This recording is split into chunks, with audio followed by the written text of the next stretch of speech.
Look at this. Sound of happiness. You've asked me many times in the comments, could we make an air fryer version of this bread? Hey, can I use an air fryer to make bread? Well, today I'm not just saying yes, but I'm also going to show you why you'll never buy frozen garlic bread again. Today in Saladolandia, we're going to break the rules. We're going to make delicious garlic bread in just 10 minutes and without using the oven. And the ingredients couldn't be simpler.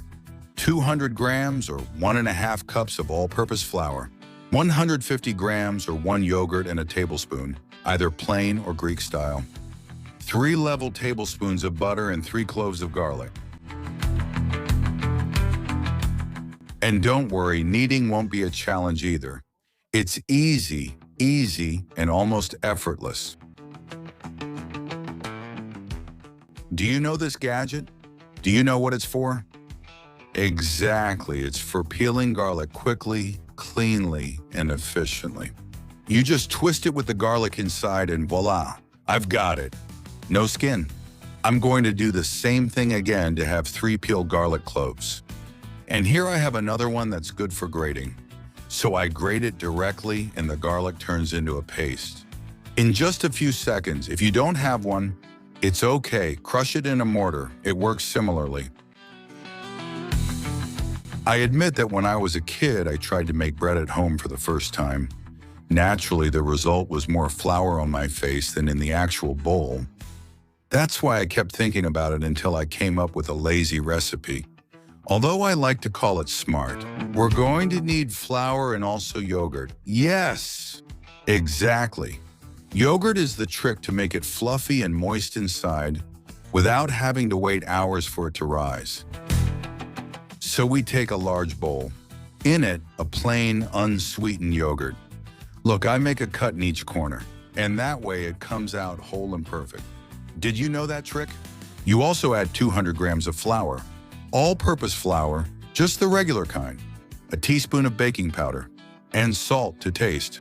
We mix all of this well so that these dry ingredients are evenly distributed. And also, they will gradually absorb the moisture from the yogurt until you have a ball of dough. Look, I'm not kneading, I'm just mixing.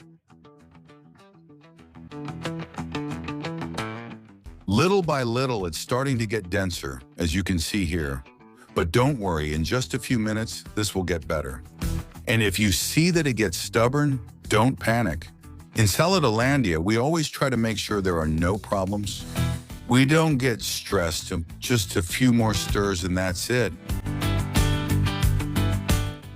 Once you have the dough ready, let it rest for 5 minutes, and meanwhile, you can start melting the butter so it becomes liquid, or at least has a soft, creamy texture. Here it is. If you want, you can also add any spices you prefer here. If you want to make it taste like Italian restaurant bread, chop a bit of parsley and mix it with the butter now. That will give it that Tuscan touch. It smells so good that you might want to use it like perfume, but it's better to save it for the bread. And pay attention to this detail. On the countertop where I'm working, I sprinkle a bit of flour to make a base. On top, I place the ball. And now I'm going to stretch it out a little so that it ends up about 3 or 4 centimeters thick at most. You can even make it thinner if you want. The point is to give it a little tap like this so it loosens up and forms a disc.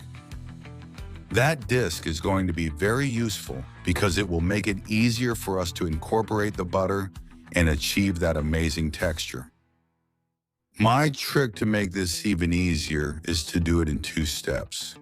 First, I add half of the butter. I knead a little with my hands, but of course, always freshly washed. And then I repeat the process. These may seem like silly little things, but these little details make a big difference. It's about 30 grams of butter, which is about 3 tablespoons. But of course, Since it's liquid, it spreads really well. Here goes the rest.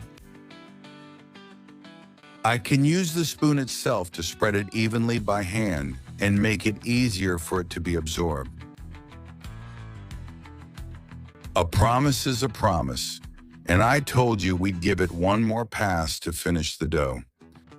And if you think this is hard work, don't worry, forget about it. 1 minute and it's done. Like this. You can divide it into small buns, but I think it's perfect like this. Look at that texture. Shape it however you want. I like to make a kind of loaf about 2 centimeters thick. Because it's going to rise a bit in the oven, in this case, not in the oven, but in the air fryer. Make a little cut on top so it opens up and gets that classic split you see on bread, and then it's ready. All that's left is to cook it. You can start preheating the air fryer to 180 degrees for 3 minutes, and if you place it on some parchment paper, even better. That way you make sure the finish is perfect and you can easily transfer it to the rack of your air fryer. 3 minutes at 180 degrees, it's already hot. We put the bread inside and return it to the fryer. We're going to set it for 10 minutes at 180 degrees. With that, it should be ready. Now, I recommend that after 10 minutes you open it, and if you see it still needs a little more, just add a couple more minutes. What do you want? It's up to you. Some people like it light and soft, and some like it very toasted. So I'll leave that up to you. And if you still want to make it Italian style, when you open the bread and see that it's almost golden, add a good handful of grated fresh mozzarella. Then you cook it again in this air fryer for a couple more minutes and you'll see how it melts and drips down the sides. Honestly, it's a different kind of bread, but it turns out amazing. Let me know if you dare to try it. Another trick I like is when it's almost done, I stop and put a little bit of oil or butter on the surface. If you have it in a spray bottle, see how quick it is. You brush it a little and cook it for another 2 or 3 minutes so it gets that perfect golden color. Afterwards, you take it out and leave it covered for at least 5 or 10 minutes with a cloth.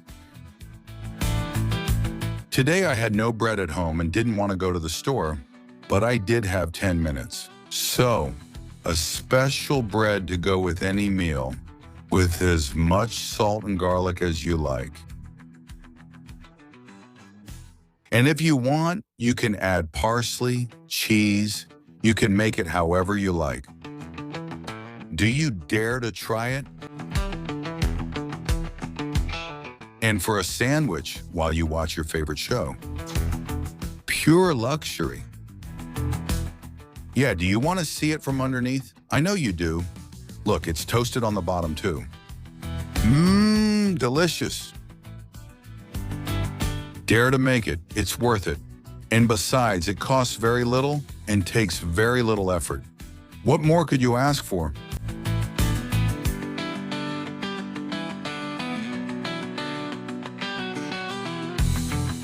If you like quick but impressive recipes, this is your channel. I hope to see you here soon. Subscribe and I'll see you in the next video.